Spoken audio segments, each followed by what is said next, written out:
Transformers Devastation. It's not every day that a good game featuring giant robots gets released.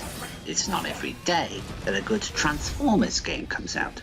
And it's certainly not every day that one based off the good old Generation 1 days gets developed to be an awesome love letter to a cartoon that a lot of fans remember fondly. You don't say! And that is the subject of today's video.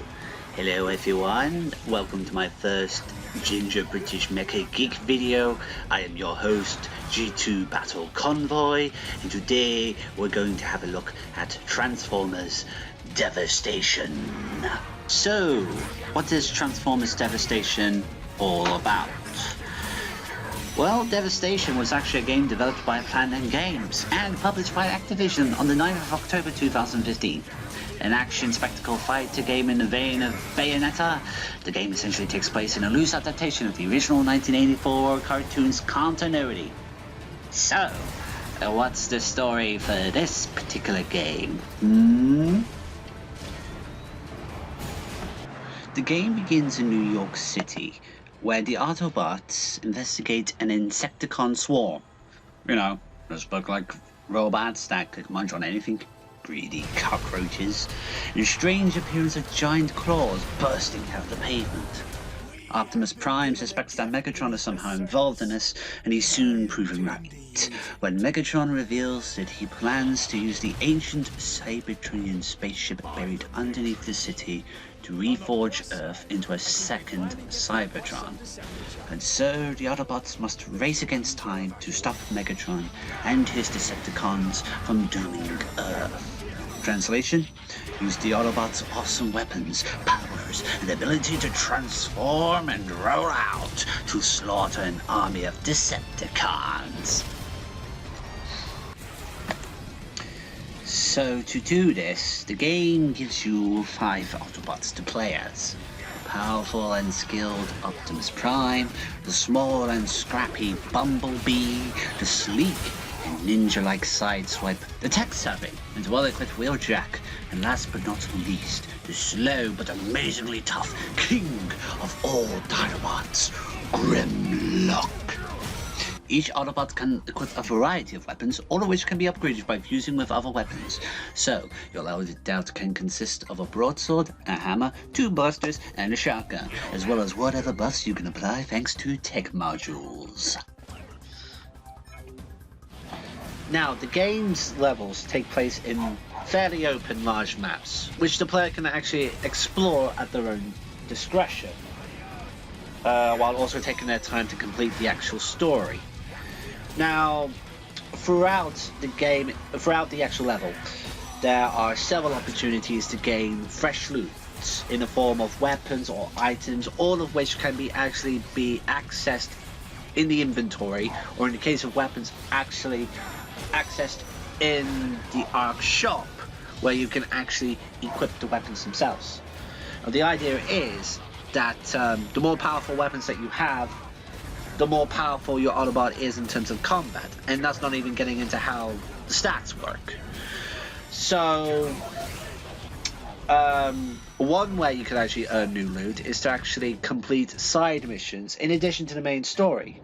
And like, if you complete those side missions, you would also get a bunch of loot as well. And in fact, the game encourages you to actually complete these side missions in order to actually like gain a higher grade when you've completed the chapter, so to speak. And of course, alongside these side missions is the boss battles. Throughout the game, you face quite a few elite Decepticon characters in order to stop Megatron from cyberforming Earth. These include such iconic characters as Soundwave, Starscream, the other Seekers, and of course you get some less well-known ones, such as Shockwave, surprisingly enough, Motormaster, the individual Constructicons, as well as, the Insecticons as well. I don't believe the Insecticons is well known, as they would probably be, but they're in this game. Which obviously shows that Platinum Games have put a lot of love into this game as a whole.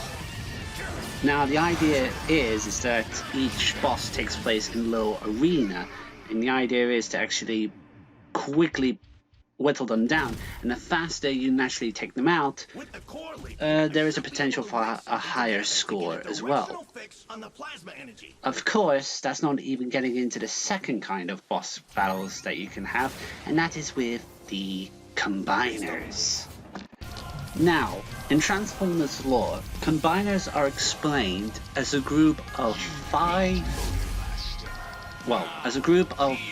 similarly sized individual Cybertronians combining into a larger entity.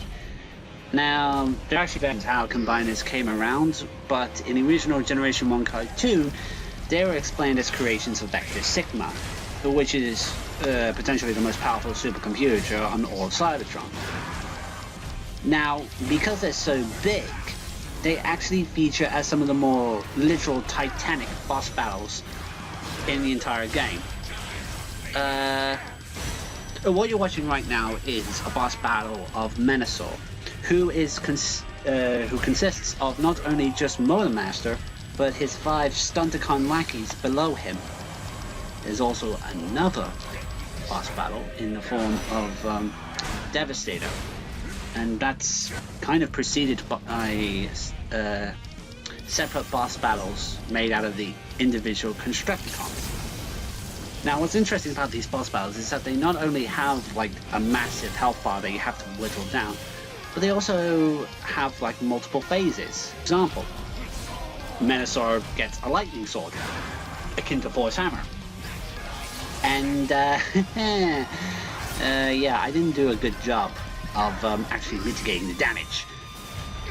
But still, it actually provides a decent challenge in providing the player something to fight and to occasionally counteract the effects that the boss has had on them by using the various items previously explained before in the inventory.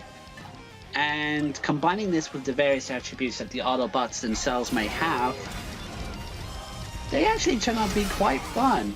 One last thing I want to talk about regarding this game is the sound design and the art style itself. The art style itself looks very comic booky, which lends to the credence of how the game itself is a straight up homage to the Generation 1 series.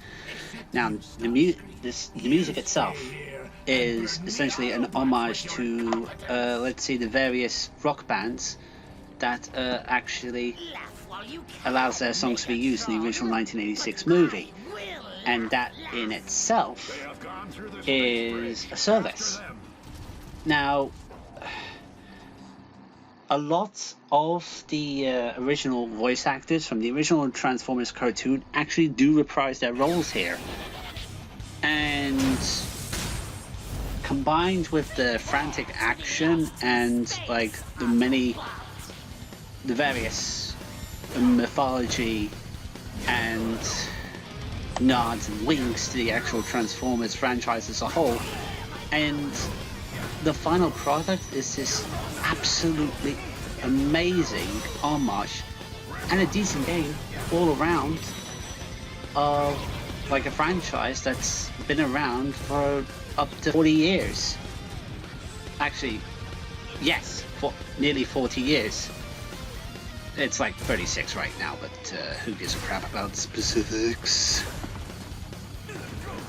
Now, I would totally recommend this game to any Transformers fan out there.